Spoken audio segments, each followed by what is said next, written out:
Okay. So this webinar is on research networks in family medicine, and we are delighted to be able to benefit from the experience and presentations from three distinguished presenters from Nigeria, from South Africa, and from the United Kingdom. That's Associate Professor Tijani Hosseini, Professor Bob Marsh, and Professor Joyce Kenkre. So the plan for the day is we will have a very brief introduction by myself, and then each of the presenters in sequence will be sharing their experiences for roughly 10 minutes. I will let them know when we are approaching that those 10 minutes. And then we will have a questions and answer and discussion. This webinar will be recorded and made subsequently available online, and we plan this to be submitted as a poster for the WONCA World Conference. That's our original intent. We will see whether we are in time for doing this. So, a very brief introduction. What are we talking about when we talk about research networks? So this is basically, research networks are basically collaborative groups of family medicine professionals that aim to bridge the gap between research and practice, ultimately improving patient care and outcomes. They typically include a range of professionals, general practitioners, nurses, and also administrative staff, which are essential to running of the networks. And in addition to professionals busy with at the front line of care delivery, researchers from academic institutions often collaborate with these networks. And the aims of the networks generally is to improve healthcare delivery through research conducted in real world everyday settings. And there are multiple benefits, potential benefits of research networks in general, or of your activity if you contribute to a research network. So you would be able to conduct research that is directly relevant to primary care practice, to enhance the quality and relevance of clinical research by contributing to research that is grounded in a practical, in everyday practice. And this way also helps identify those care gaps and areas that are in need of improvement. The research networks also foster collaborations between practitioners and researchers. So if you have an interest in research, this may also be an opportunity for a gentle introduction into research in family medicine. And it also aims to improve outcomes themselves. I mean, it's not just purely about research. That also accelerates from the other end, if you want, by the integration of evidence-based practice in your daily activity. And that way also provides a platform for continued professional development for healthcare providers, both as part of the research efforts, but also generally because that's also some of the typical activities.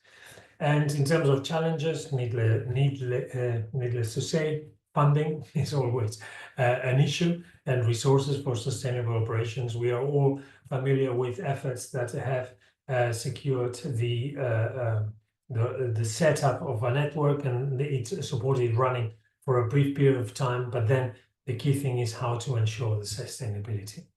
And then, of course, I mean, we're talking about how this supports the involvement of busy frontline care providers, so how to balance the research activity with the clinical workload is by no means trivial.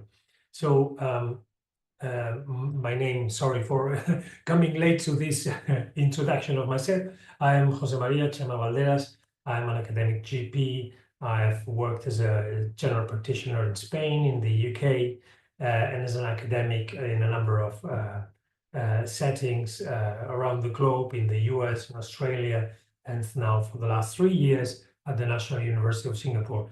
I'm the chairman of the Working Party in Quality and Safety and a member of the executive of the Working Party in Research.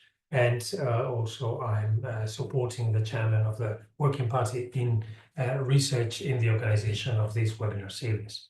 So without further ado, I would like to hand over to Dr. Tijani Oseni and the Department of Family Medicine in Edo University, Iyamho, Edo State, Nigeria, for his presentation.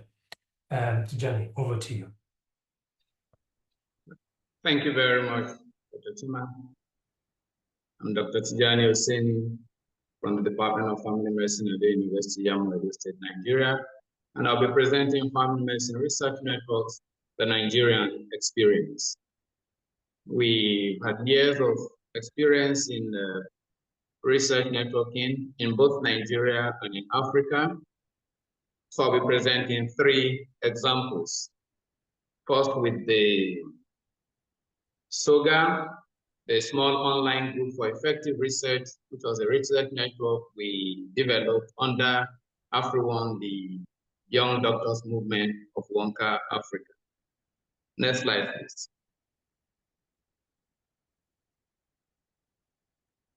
Chairman, next slide. Yeah, sorry, apologies. There's a slight delay, but I'm on it. The next one. Next one. Yes.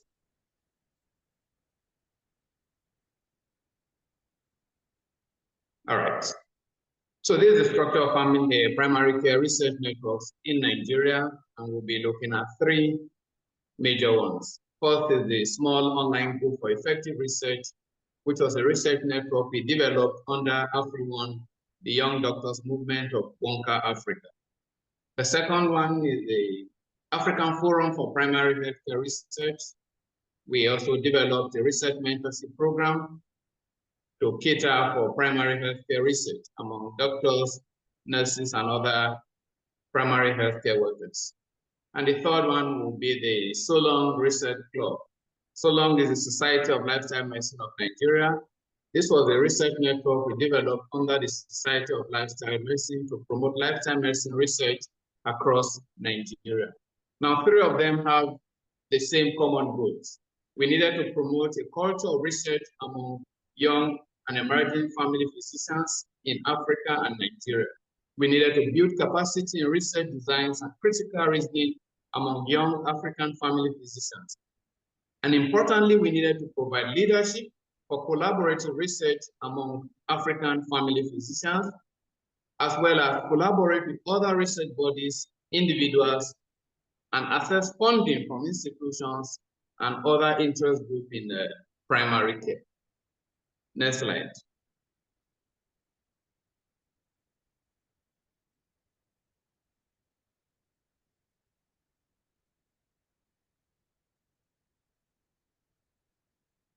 Next slide, please. Can I confirm everybody's seeing the next slide? All right, so we'll start with the first one, the AfriOne Small Online Group for Effective Research. This was a research network of young family physicians in Africa, and was engaged in collaborative research, family medicine across countries in Africa. It was mainly through online collaboration. So we have regular online webinars where mentorship was done on how to conduct research. Research groups were created, and they were led through the process of research from proposal development to data collection, and finally publication of the research outputs. And this collaboration led to several publications in primary care, as well as boost research capacity in primary care physicians, as well as research output. The major challenge with this group was funding, like we see with all the others, and then the difference in time groups, since it was mainly online, making work schedule mainly very difficult. But however, there were opportunities for research networking, from international collaboration, getting grant opportunities, and global network. Next slide. The next one was the Afro-PHC Research Mentorship Program. This was a network of primary healthcare workers made up of family physicians, community health physicians, community health officers, nurses, pharmacists, and others. The main concern was to mentor PAC workers on the conduct of PAC research. Again, this research networking and collaboration program led to increased primary healthcare research, collaboration, and network. It also led to increased output in the form of publications, conference papers, and most importantly, policy drafts. We were able to influence policymakers to change the narrative as it relates to primary healthcare in Nigeria in particular. The challenges with this network program included funding also, commitment from busy work schedules, but however, we again explored opportunities for increased global collaboration networking, and we're able to achieve universal health coverage through primary healthcare research collaboration in most parts of Africa. Next slide. The third one was the Solong Research Club. The Solong Research Club was a research network of lifestyle medicine experts, mainly family physicians in Nigeria. They were engaged in collaborative research to provide evidence for the use of lifestyle medicine interventions in the management of chronic diseases. The network has led to increasing evidence and use of lifestyle medicine interventions in Nigeria through increased publications, regular webinars, and conferences. The challenge with this third one was mainly funding also, because all the researches were self-funded and that limited capacity. But however, it provided opportunity for greater collaboration and networking, thus providing more evidence for the effectiveness of lifestyle intervention in managing chronic diseases. Next slide. Now, looking at all these three programs that we've had over the last couple of years, one major problem stood out: funding. How were we able to get funds and support for primary care research networks in Nigeria and Africa?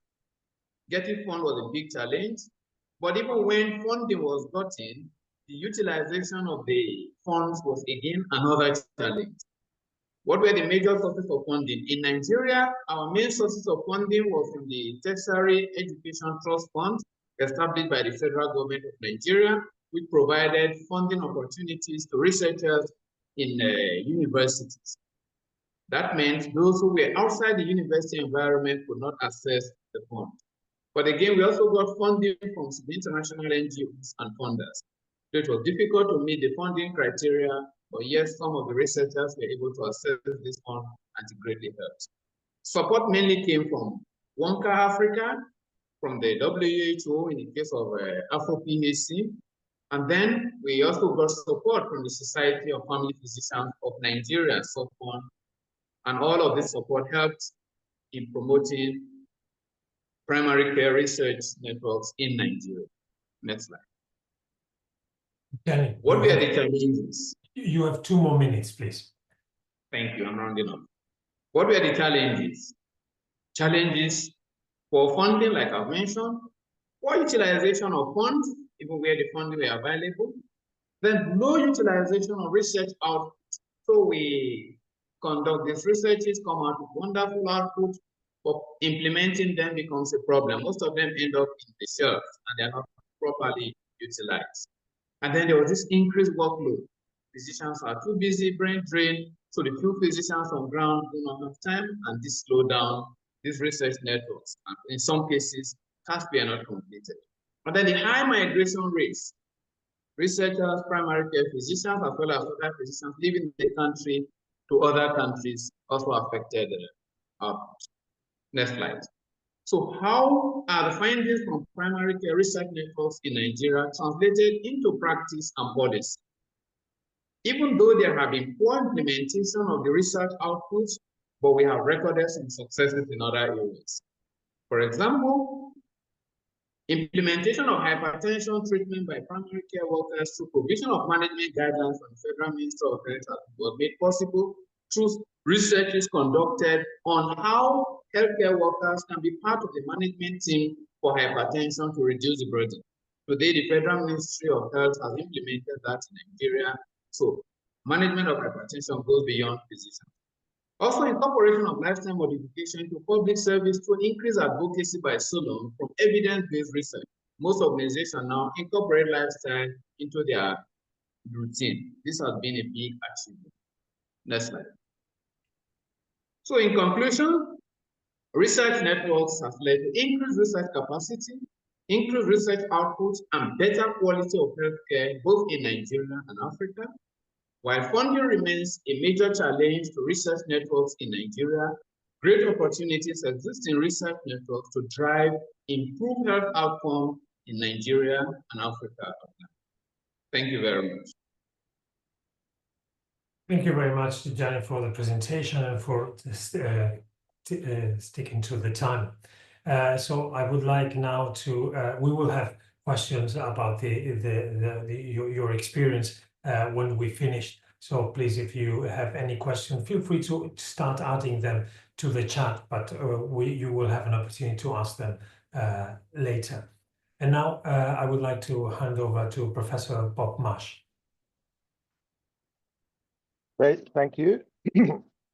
Just confirm that you can hear me and see the slides. Everything is perfectly well.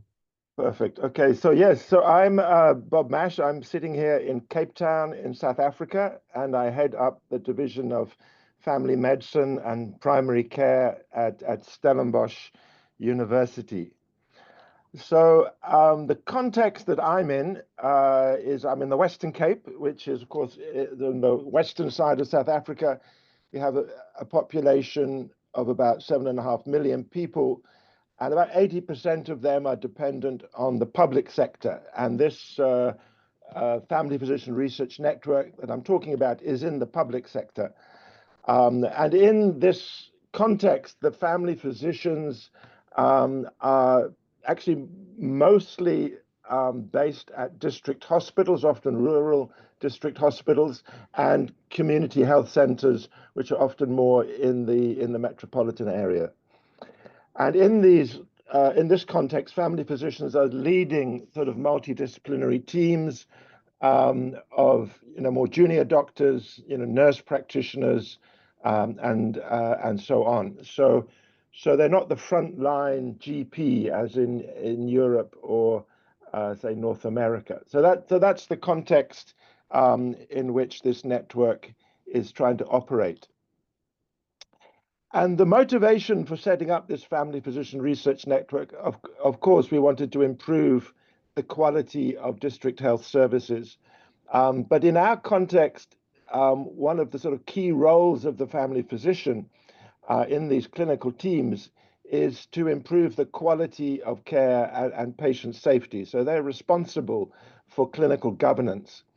And when we went and looked, at their job description in the area of clinical governance, we discovered that they'd actually written in that they're meant to do, in addition to other things, applied research, to improve the quality of care and so on. And so there was this expectation, but there wasn't actually any activity happening around that. So this research network, one of the motivations really was to deliver on that aspect of their job description and their work.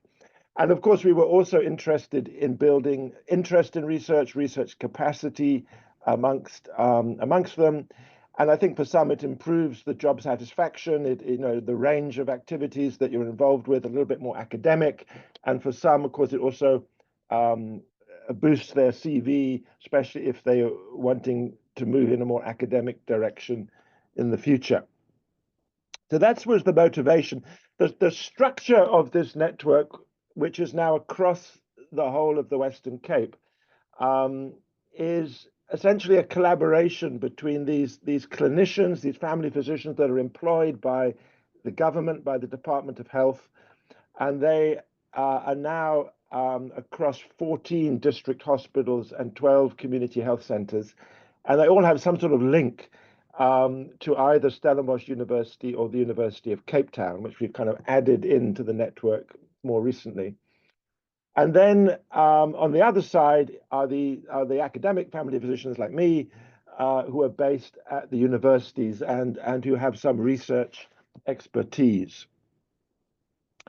So the process that this collaboration follows is that we derive the research questions from the sort of the grassroots, from the coalface. So the clinicians, the family physicians in these facilities, we go through a process of brainstorming, a sort of a nominal group technique, a prioritization process with all of them to come up with what are the sort of priority research questions.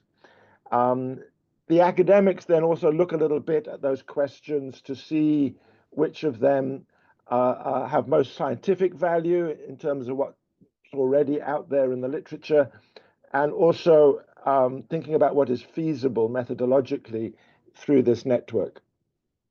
So then one of those questions is selected, and the academics like myself then develop the research proposal, obviously in consultation with the network. Once that's been sort of ethically approved and we've got all the permissions and so on, then the family physicians in the clinical spaces collect the data. So the advantage of this, of course, is that an individual clinician only has to collect a very small amount of data. So if you've got 20 or 30 people collecting data, maybe you only have to do 1 or 2 qualitative interviews, or you're going to just collect data on 20 patients or something. So it becomes quite doable, quite feasible for the individual family physician to participate. And at the same time, you sort of acquire a data set from across the entire province. So it has sort of more scientific interest and validity in a way. So once that data is collected, of course, then the academics like myself, we would do the sort of lifting in terms of analyzing the data, creating an initial report, which is then shared with and workshopped with the family physicians who help us to interpret the data and think about what it really means in the context. We then, of course, end up with a final manuscript that should be published. So these are some of the work that we've done. So you can see from this actually that a lot of the questions that come out of this network are more orientated towards service delivery than clinical conditions. We got the one article there that we looked at COVID-19, but the others are about quality of feedback from hospitals, interruptions to consultations, how to retain medical officers in the services, the implementation of patient safety guidelines, and exploring why non-urgent patients are filling our emergency rooms, emergency centers, and so on. So these are more service delivery questions that they actually come up with. So once we've got all this, of course, how does it affect policy? And of course, one of the big advantages here is that these are embedded researchers. The clinicians are already part of the public sector, and they're already in charge of clinical teams and influencing what happens at these facilities. Of course, we also provide, as you can see the front cover here, an annual report to the local Department of Health, the provincial department, and we participate in their research days to share this information. We also, directly engage with chief directors and key policymakers because a lot of this research is actually priorities for them, and they're quite interested. And of course, we also share on social media and sometimes also with the National Department of Health, because some of these topics, of course, are relevant across the country. 2 more minutes, please, Bob. 2 more minutes, right. So 2 more slides. So the strengths of this are, of course, that the research agenda is set by the practice reality and not by people like me or people from outside wanting to use the network. There's this very good collaboration between the services and university, minimal impact on service delivery, stimulating, interest in research. So some of these family physicians then want to do other research. It's embedded, as I said, in the health services. We're blessed in the Western Cape, I think, to have good internet connectivity. And so far, things are being well coordinated from the interior, as it were, from the center. As has been mentioned already, there's no funding. We have no funding for this. We haven't been able to source dedicated funding. There's no dedicated administration, which limits in the sense that methodologically what you can do. Obviously, there are some delays. We also experience some problems with particularly provincial permissions, especially when there's multiple facilities. The time taken to publish is an issue. Obviously, policymakers often believe publication, so you need to wait for that. We don't have a lot of big data, electronic medical records, and a lot of the routine data is of low quality, so it's difficult to use that. That's why we actually collect often our own data. And of course, it's only family physicians in the network. Future directions, we've already started trying to duplicate this through our National Academy in Gauteng, which is another big metropolitan area, to create, ideally, practice-based research networks around all 9 universities in the country, which could then also coalesce to form a national network. We need to look at funding opportunities. Maybe some of you have some ideas. And the other thing that we're thinking about now is linking to the latest initiative taken by the WHO to create clinical trials networks. And I think maybe some of you saw the latest series of articles, I think were published in the Lancet Global Health, on this initiative around getting more clinical trials into primary care and low and middle income countries. Great, thanks it. I think I've more or less made it, my 10 minutes. Thank you so much, Bob. Really spot on. We will have, please add your questions in the chat, and now please let's move to the next presentation. Joyce, over to you.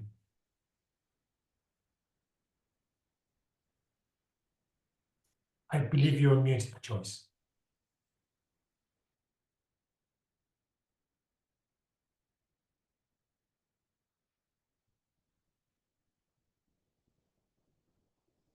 I believe you're still muted.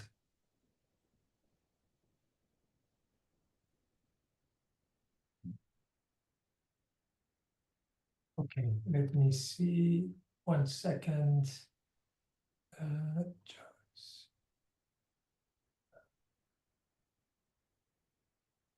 Thank you. Okay. Apologies. When I'd gone into the, it wouldn't let me go back to unmute. So I'm Joyce Kenkre, and I'm going to cover some 3 European research networks. So an Emeritus Professor of Primary Care, but also a council member for rural WONCA and chair of the WONCA Europe Special Interest Group, Social Prescribing and Community Orientation, and co-chair of EURIPA Scientific Board. So the first network I'm going to cover is Prime Centre Wales, and that is evolved over the years.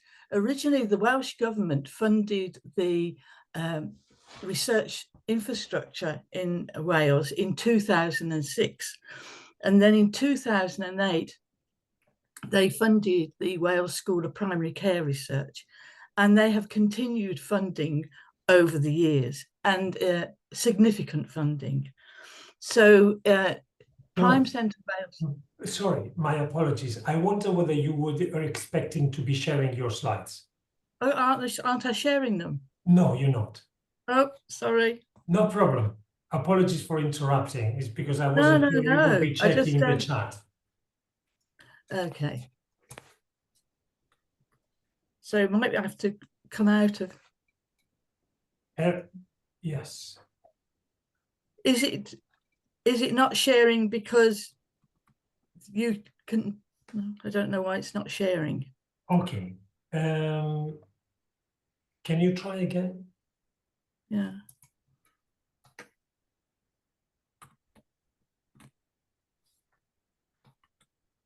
For the benefit of the participants, we had tried before and everything went well.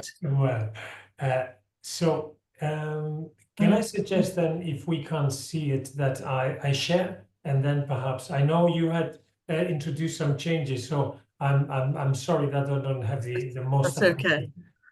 Okay. So I don't know why it's not changing.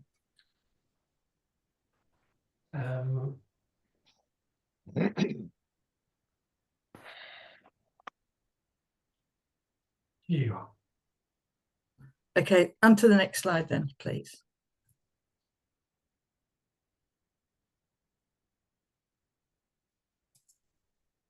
Okay.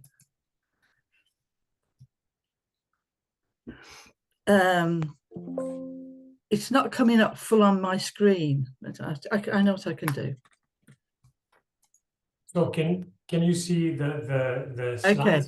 Okay. So Prime Centre Wales, their work packages now cover emergency and unscheduled and pre-hospital care, transforming care closer to communities, infections and antimicrobial resistance, and cancer screening, prevention, early detection and supportive care.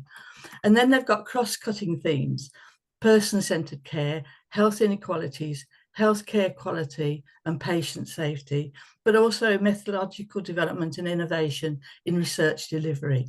So it's thinking of better ways of how to integrate research into practice. Next, did you get, are we on the next one, which is EURIPA? Yeah. That's right. So EURIPA is a European Rural Isolated Practitioners Association, and it's about building the evidence to address future needs from a European perspective. And it's been established since 1995. And it's really trying to work not only academic, but research and everyday practitioners, not only doctors, but nurses. So what they want to do is they've achieved over the years, they're working a lot and asked to have an input into WHO initiatives, OECD, the European Commission. So it's really because of the evidence they've been generating and the knowledge they've got, they're having an input into policy. But it's also every year there's a conference, and this year it's going to be in Wittenberg in Germany. But also they make sure that they're getting the publications, and they have a statement each year from the conference. And also this year particularly, we're working at the next set of research priorities led by the scientific board. And it's thinking about having an input into not only patient safety, but also about rural practice, about the benefits to the practitioners out in the communities. And actually, one of the achievements from the EURIPA was the development of the special interest group for social prescribing. Next slide, please.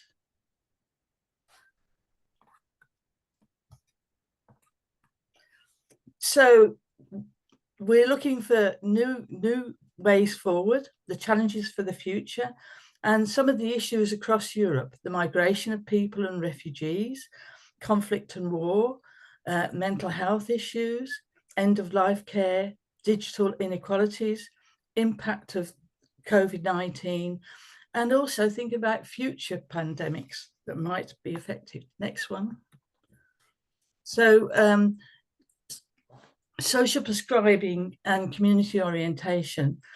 And it's saying, what is social prescribing? And it's referrals to support people with social, emotional, practical needs through non-clinical community support to improve their mental health and physical well-being by giving them time and focus to matters that happen to benefit them and to help greater control of their own health and well-being. It also, as Tijan mentioned before, is about linking in with lifestyle medicine and having an impact on the quality of not only the patients, but also the GPs themselves. Next slide, please. So social prescribing actually can impact on the social determinants of health. So it's thinking about not only the social economic status, education, employment. And one of the issues that's come up and demonstrated is the people that are helped within the community actually go on to volunteer and also go into employment. So it's by giving them that time to reflect on themselves makes such a difference to them. And it's also developing the social support networks and access to healthcare. Next slide, please. So we've all been mentioning about funding. So the group has been working together in collaboration. And last year we put in 3 bids to the European Union for funding for 3 projects, and we were successful in all 3. So we have been awarded over 7.3 million euros for the projects. The first one is social prescribing to promote and improve access to healthcare services. And it's to assess the potential of social prescribing to promote and improve access to health and care for people in vulnerable situations. So LGBTIQ, also to refugees and first-generation immigrants, and to older people living alone. The second project is social prescribing and civil engagement. And it aims to bring together social prescribing and volunteering to create an environment and approach that supports health and well-being of people with health and rehabilitation needs recovering from cancer. The partners within this one particularly, the majority of the partners were voluntary organisations across Europe.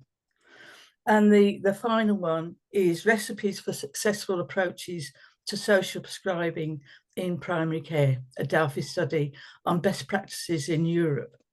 And the nearly last slide. So it's just saying that we actually need to rethink how we improve well-being in our communities, with a focus on harnessing and strengthening power within communities, rather than viewing them as bundles of needs. And also, social relationships have a value. Social connectedness have a profound influence on well-being, such as long-term illness and employment and being a parent. And this is contact details if you want to join EURIPA, if you want to be involved in social prescribing and any other activities. Thank you. Thank you very much, Joyce, for your presentation. So we have, everybody has delivered exceptionally well on time with the slides, in spite of the minor technical issues. So we are fortunate to have now some time for questions and answers. I think, I mean, we have one question from Sandra Amaral. Sandra, would you like to introduce yourself and ask the question, please? Hello, everyone. I'm Sandra, as José already told you. I'm from Portugal, and I'm involved in some activities to try to promote these research networks here in Portugal. An obstacle that we have is the idea that to be part of a research network, medical professionals and other professionals have to cut some time to the clinical activities. Bob told us that they were able to have minimal impact on service delivery. So I was curious how you managed to do this. Thank you. Yeah, thanks. So I think it's a combo. I think it helps that doing this sort of research is actually part of their job. So they're, you know, as I said, their job description includes this activity, which is really focused on improving quality and patient safety. But then essentially when we design the methods, you know, we obviously design it in a way that the amount of data that each person has to collect is really small, you know, so that the load on any individual family physician is manageable, and which does limit, of course, some of the methods that you could use. Obviously, if one had funding, I suppose one could bring in research assistants and that sort of thing.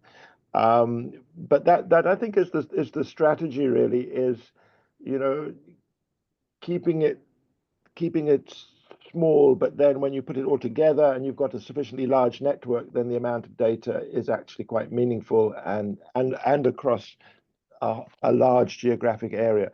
So I guess that's how so far we've managed, and our family physicians here are working at the moment under quite tight austerity conditions. So, you know, if it, you know, that it's a very challenging context. That they're still managing to do this alongside their clinical work.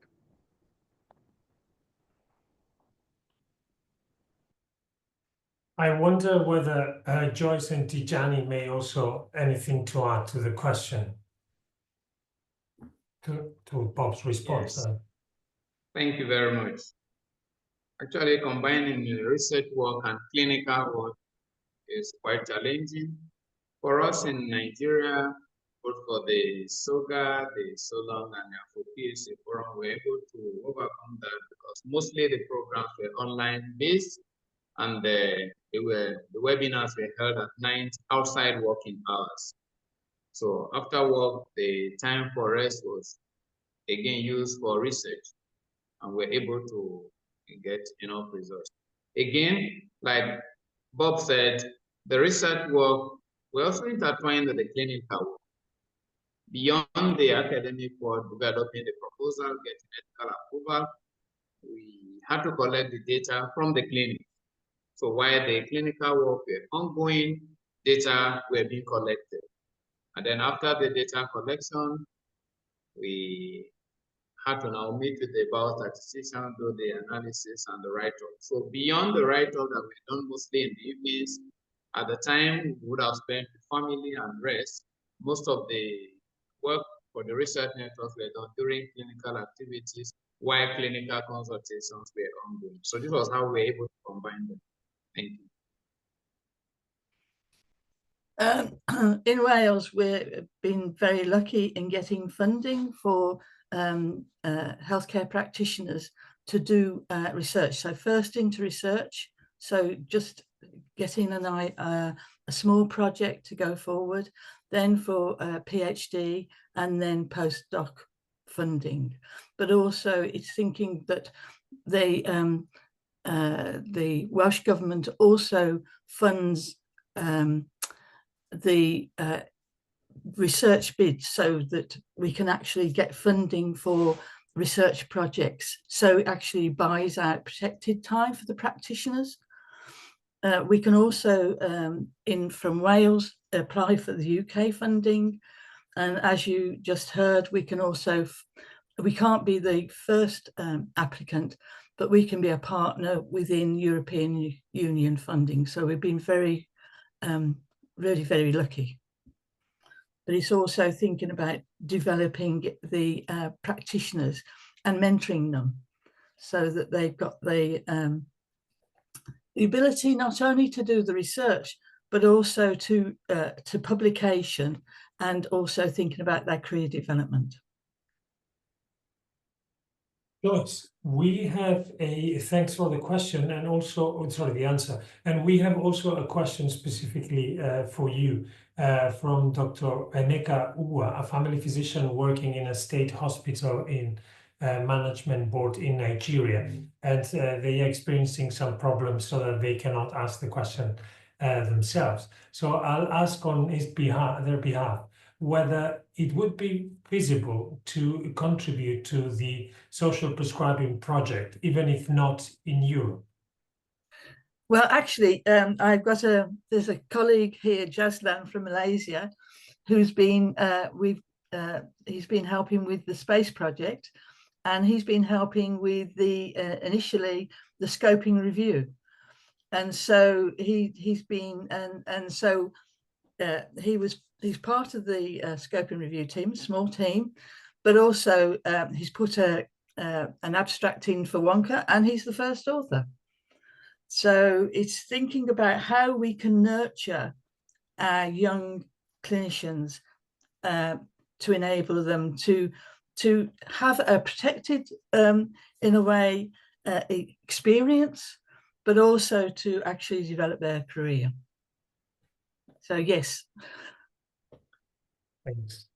Thank you very much. I hope this will be encouraging words and message for Dr. Emeka Uwa. We have also in the chat some words of thanks from Ferdinando Petrazzoli to all the speakers for the relevant work. We don't have at present more questions, but I think that one of the things that are mostly in many people's mind is how do you, where do you get the fuel for, I mean, the key issue is typically sustainability. You can have very engaged person, a group of people, a community of minds at a given moment in time, perhaps even benefiting from some availability of resources, but then how to ensure that it can, that the resilience, no, is the word of in health systems, is the word of the moment. How have you over the years identify what makes your networks resilient? And in no particular order, whoever wants to take it first. Well, yeah, it's a tough question. I guess we're still going, so we must have some resilience. I think part of what we do also is twice a year that members of the network come together, and that's often where we brainstorm the new research questions or present new methods. And so I think that creates a sort of a cohesion and a commitment and an ownership of the network, and sort of sustains the clinicians' kind of energy for it. I mean, all of the clinicians actually in this network have a link to the university, and they're mostly training under or postgraduate students as well. So they're obviously a little bit more linked in, I suppose, to the academic mindset. Yeah, I think those are some of the strategies, I suppose, for maintaining commitment and interest in the network. I think what we've also done as we've gone forward is, initially we'd like do one project a year, you know, and we finish it and then we start the next one. But now it's like waves coming into a beach, you know, so the one project is sort of being published, the next project is being analyzed, the one behind it, you know, is having data collected, and the one behind that is kind of being conceptualized. So trying to sort of kind of just keep momentum as well, so it doesn't fade from the consciousness of the family physicians, you know, too quickly.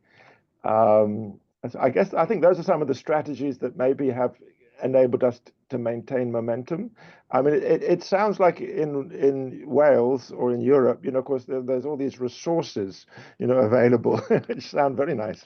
But actually, one question I've got for Joyce is, you know, to what extent is what they're doing a practice-based network, and to what extent are they sort of taking clinicians sort of almost out into a more researchy stream where they're doing, it sounds like, degrees and PhDs and so on. You know, is it a network of people in the practice, or are they now becoming sort of quasi-academics? Yeah, I suppose that's my question. But anyway, maybe others want to answer your question first, Kima. Yes, you did. I mean, I was also wondering, but I mean, I don't want to get into, let's ensure, I mean, I like the flow. So I'm very happy to hand over to Joyce. I've had quite a few years' experience of running trials, epidemiological trials, clinical trials, and the breadth of research in practice with GPs out in their practice. And there's been different ways over the years to get them engaged, and actually originally wrote out to GPs within the Birmingham area, West Midlands area, to see who would like to be involved in clinical trials, different studies, and see what people are interested in and whether they wanted to do. So some people like to do clinical trials, and so we worked with actually the University of Birmingham General Practice their finance originally came from doing clinical trials in practice for drug companies. And so it was the idea that, and so there was just a small payment sometimes. But what we negotiated with, so if they got, they were doing something on cardiac, so they left the ECG monitor at the end. So the equipment used for the different studies, the equipment didn't just go somewhere else. It stayed within the practice, so that they, if they had an interest in COPD, then they'd have equipment to actually build up their practice and their knowledge and with the patients, because then they didn't have to spend out on different equipment. But also some of them donated the money back to the department, so, and to improve the library at that stage. So there's different methods that can be used to engage people to actually enjoy what they're doing in you know, if they've got an interest within a specific area, to actually enhance what they're doing. So it's in a way a win-win situation.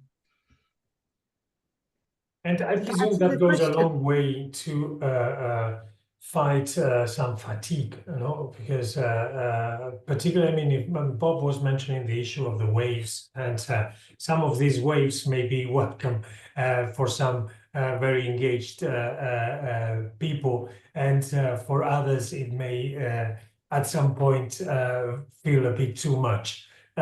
So surely, I mean, I think we're identifying a number of things that help ensure the sustainability. I mean, I think that a linkage to an academic center is something that is certainly useful. Funding is certainly useful. I'm just not, so in those areas, in those, would anybody would like to share any experience of funding that is raised, perhaps, let's say, creatively, not in the standard form of writing an application, so that some structural funding from the National Health Service or from the research, the usual research funding bodies, but rather how to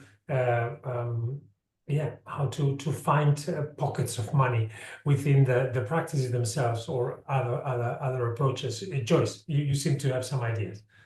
So when we were doing a project with young mums, in actual fact, it came about because a group of young mums helped a Department of Health study. So they advised us on the documentation, and then realised that there was a need actually for these young mums within the community to have a young mums group to teach them about healthcare, about cookery and different things like that. So the initial money we got from the Housing Association. And because in actual fact, because of helping them with to cook healthy meals, to look after their health, in actual fact, there was it was in a way good for the Housing Association, because it taught them various aspects of daily living. And a lot of them, the young mums, had been in care, so they didn't have the background of home life as much. So, and then the next funding came from an insurance company. So there's other ways, instead of looking for standard, you know, go for medical research, other avenues of funding is available if you look for it. I see. Thanks. That's most useful. Tijani, I think you also have a specific experience on sustainability and funding that you'd like to share. Yes, thank you very much. Sustaining research networks have been a big challenge, but from Nigeria, we've been able to get around it. When most of our physicians, our researchers, were those in the academics, and for them to grow in academics, they needed to be involved in research. So this network provided opportunities for them. So it was easy to keep them. Also, we had monthly meetings, and we try to make these meetings very regular. So meeting with the members of these networks regularly help to keep them focused. And then as one group we are leaving, another group we are coming. We also try to make the program an annual thing. So every year we had a research cycle. We start at the beginning of the research year, and by the end of the research year, we are rounded up. However, we couldn't finish by the end of the year. But when we are rounding up the year, participants were encouraged to continue with their activity. So they were already in groups, they had research projects that were ongoing, so they all wanted to see them to the end. By the following year, we start another research group. So new people are able to come in, the old ones are also able to join, and then this has ensured that the program has continued. We've been doing this for over 6 years, and the interest still keep growing.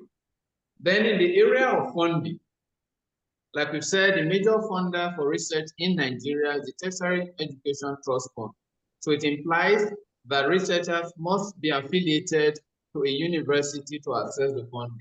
So what we did, among our research networks, those who were from the university background, they were made principal researchers, and because we were PI, it was easy for them to submit their proposal for funding to TED Fund. And when the funding came, all the members of the group accessed the fund, and that has helped.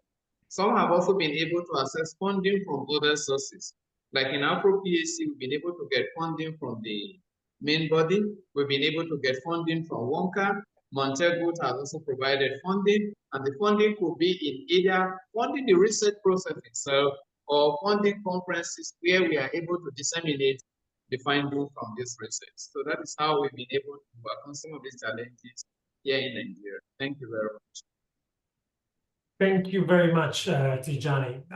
We are 2 minutes from reaching the hour, and I know that everybody is busy scratching minutes between patients for lunch or supper or in the different time zones that we are. So can I ask the speakers for a 30 seconds single piece of advice to someone who is new to the notion of a research network? If you would like to give them a single piece of advice when they are starting, other than, of course, reaching out to getting help from more experienced people like yourselves. But anything, one thing that you would like to share with them in 30 seconds, perhaps starting with Bob.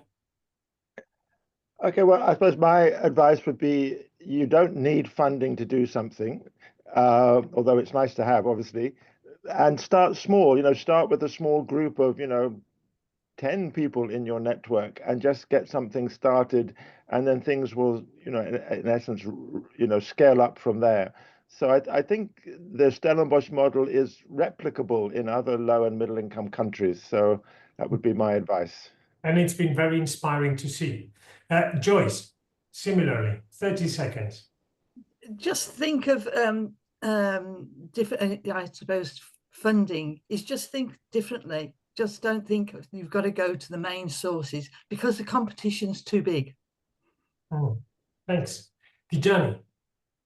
Yes, thank you very much. My advice would be identify a research group in your area that have the same passion with you, that have the same area of interest with you. Join them and engage in collaborative research. Start small, like Bob had advised, but then gradually the funding will come and the impact will be meaningful. Thank you. Thanks a lot. Let me just briefly share for the benefit. Why is this so difficult? Okay. This, okay. So just for everybody, I mean, if you want, just a reminder of who were the speakers today. Please, I'm sure they will be